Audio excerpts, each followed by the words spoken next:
Welcome to Walwas on Wire.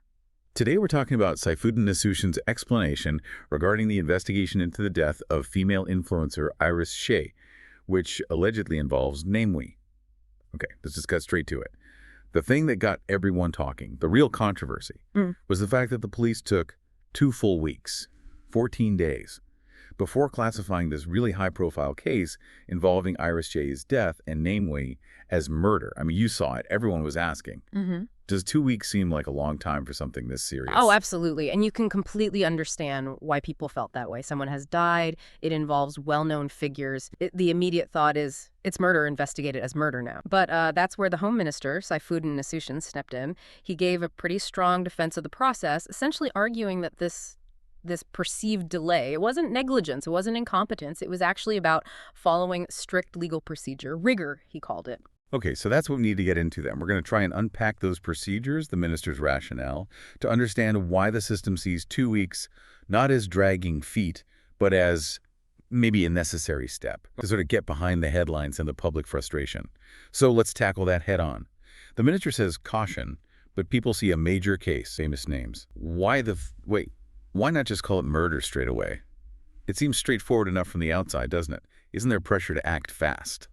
Well, that's exactly the point Saifuddin Nasution was making. He emphasized that the absolute first step, the one you just can't skip, is getting the legal classification right. It's not just a label they took out of a hat. Think of it like a really serious medical situation. A doctor doesn't just rush into the most extreme treatment based on initial symptoms. They run tests, they gather preliminary data, then they classify the illness, because if you classify it wrong, you give the wrong treatment. It could be disastrous. Precisely. Legally, it's the same principle, maybe even more critical. Saifuddin Nasution stressed this classification has to be based only on what they have right at the start, initial witness statements, the first look at the scene, the preliminary evidence. That's it. Why only that?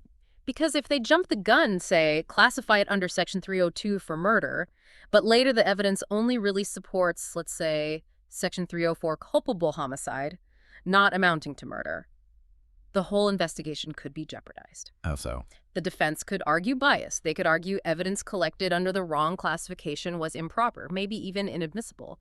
Search warrants obtained under a potentially incorrect legal basis, they could be challenged. It basically hands the defense ammunition later on. Okay, so the 2 weeks isn't just waiting. It's like legal quality control at the very beginning, making sure the foundation is solid before they build the case on top of it. That's a good way to put it. Quality control. Because that initial classification, that legal label, it dictates everything that follows. The entire investigation strategy hinges on it. Getting it wrong early, you risk the whole thing collapsing in court. So choosing the right law isn't just a formality. It's actually a strategic move to protect the case. It could actually weaken the prosecution. Exactly. The minister's point was that the goal is always truth and justice, but pursued within the most appropriate and reasonable legal framework. And he also mentioned, sometimes it's not even about just one law. What do you mean?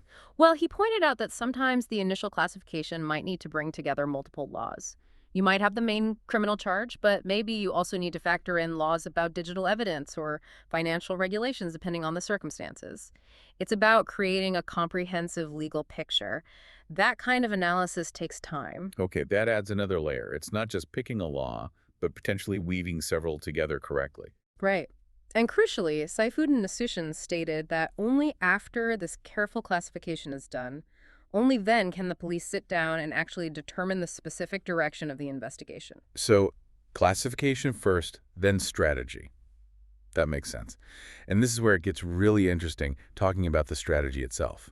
Yes, because according to the minister, the complexity ramps up significantly here. No. He made it clear that in major cases like this, the investigation is rarely just one single track. Right. He mentioned it could involve 2 or even 3 parallel directions running at the same time. Exactly. And that complexity, how many tracks they need, depends entirely on that initial classification they spent the 2 weeks nailing down.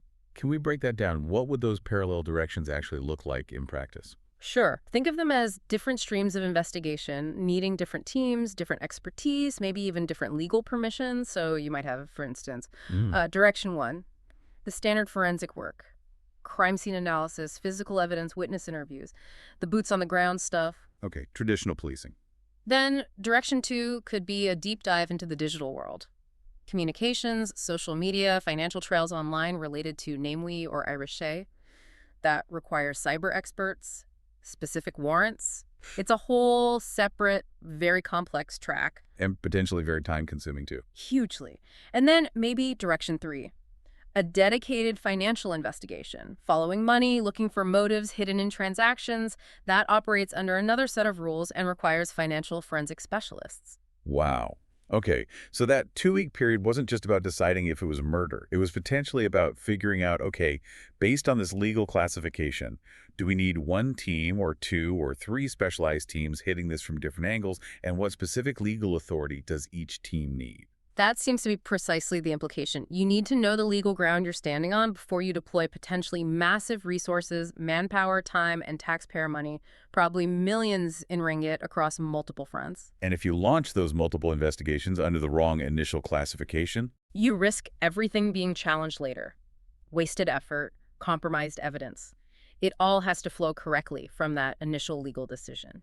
Which then explains why the final investigation report, the big document outlining everything, can only come at the very end. Absolutely. You can only write the full story once all those parallel streams, all 2 or 3 directions, have concluded their work and everything can be brought together and synthesized. It all leads back to getting that start right. You know, Saifuddin Nasution also shared something personal that kind of underlines all this complexity. He mentioned that even he, the home minister, the guy overseeing all these departments, Yes. he said it took him time to really get his head around this procedural model.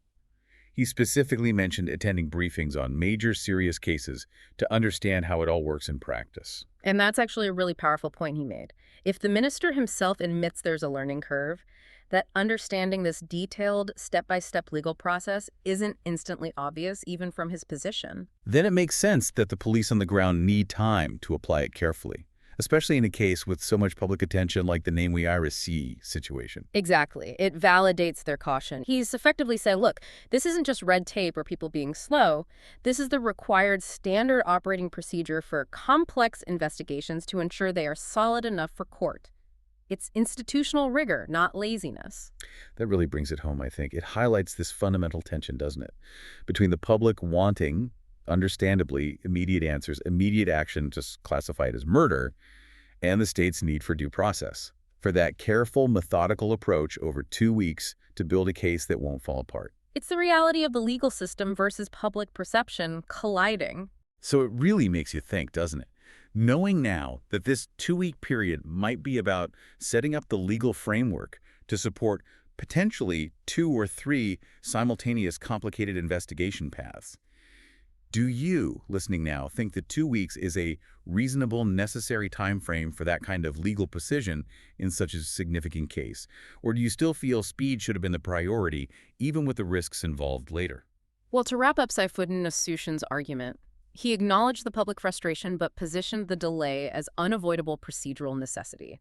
Those 2 weeks were about building what they believe is a legally sound, maybe even bulletproof foundation. A foundation needed before they could properly launch what sounds like a very complex, multi-pronged investigation aimed at getting a result that holds up under intense legal scrutiny. Precisely. The foundation has to be solid before you start building the structure on top. A really important perspective to consider behind the initial headlines. Thanks for walking us through that complexity. Remember to like and subscribe for more videos like this.